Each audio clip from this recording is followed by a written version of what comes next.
What's up my mates of YouTube, my name is Aussie Marcel, the most luscious locks on YouTube, and in today's video we're looking at 3 men's fragrances that you may not have tried that are definitely worth checking out.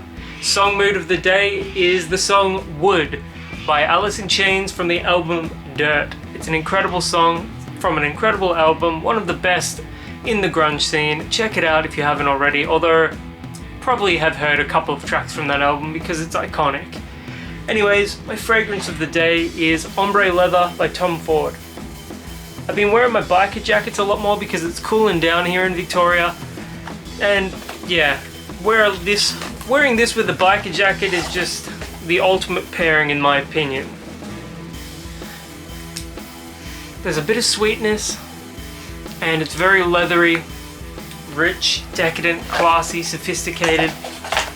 It's one of the best fragrances I've ever smelled.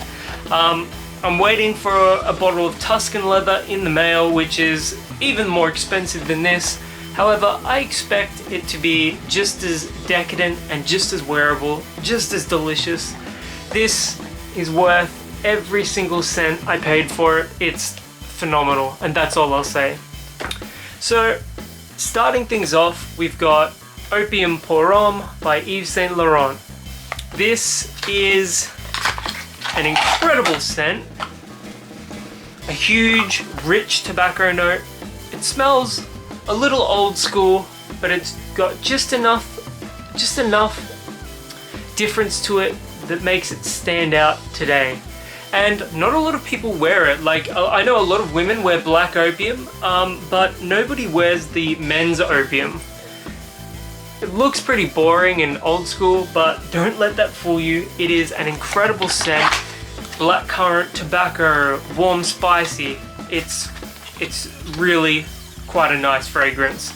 I think you can get it for about $80 Australian at Chemist Warehouse. I've seen it on sale for $69, although I haven't seen it at that price for quite a while.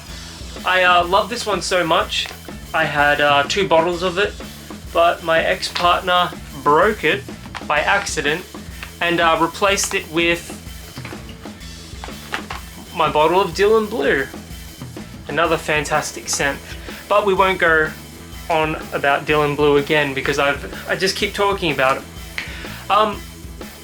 Performance for opium is fantastic, and I find that it performs better on clothing than it does on skin. Do keep that in mind, that some fragrances are just going to perform better on clothing than they are on your skin. This is one of those fragrances. I got about 8 hours of performance on it on my clothing. At that sort of level, it's pretty solid. But I would recommend it just for the fragrance itself. It's phenomenal, worth checking out. Next up is Bulgari Man. I don't think I've ever seen this one spoken about on YouTube. Not that I watch a huge, a plethora of men's fragrance content. I'm going to spray this one again, just to remind myself of it. Oh, by the way, there is the bottle presentation. Basic, but good. And the atomizer.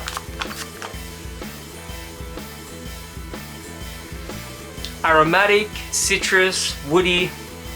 It's unique. It's very unique. It's nothing like anything else Bulgari has.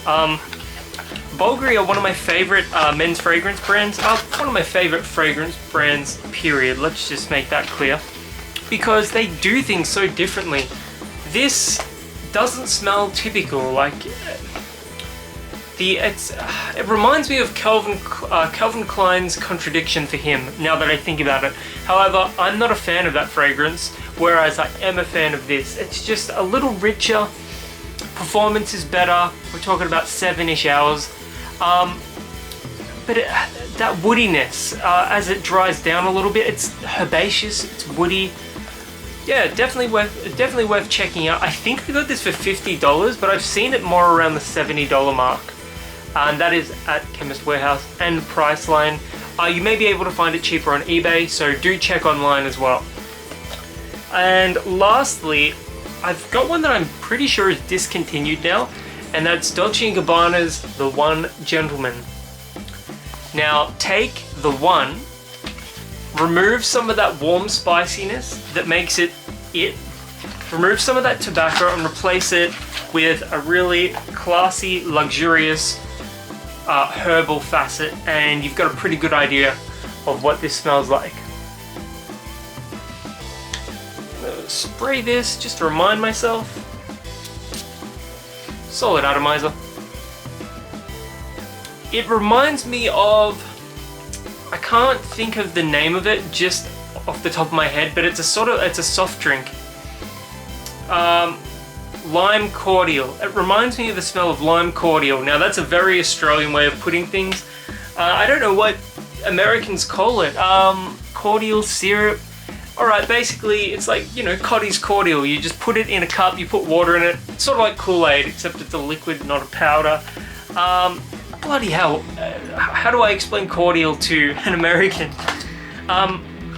Yeah, performance on this one is average, about 6 hours. I've never not received a compliment for this. I don't wear it often because I'm pretty sure it is discontinued and I don't want to waste it. But it's so unique, it is masculine, it's herbaceous. It's got that lime cordial vibe, in my opinion at least. And yeah, I've never not received a compliment for it. I remember wearing this to a cafe once with my father and he was like, damn, what smells good? And I'm like, is it this? And I like, I showed him my jacket and he smelled it and he's like, yeah, it's you. Something like that. That's not verbatim what happened, but basically what happened. And yeah, I've never not received a compliment for it. It's fantastic. I only paid $40 for it, for the 100 ml, but given that it's discontinued, I believe, you will probably find this for a lot more expensive than $40. However, if you can get this for anywhere under $100, it is worth checking out.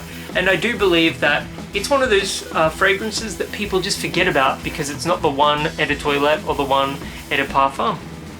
So check out Dolce Gabbana's The One Gentleman.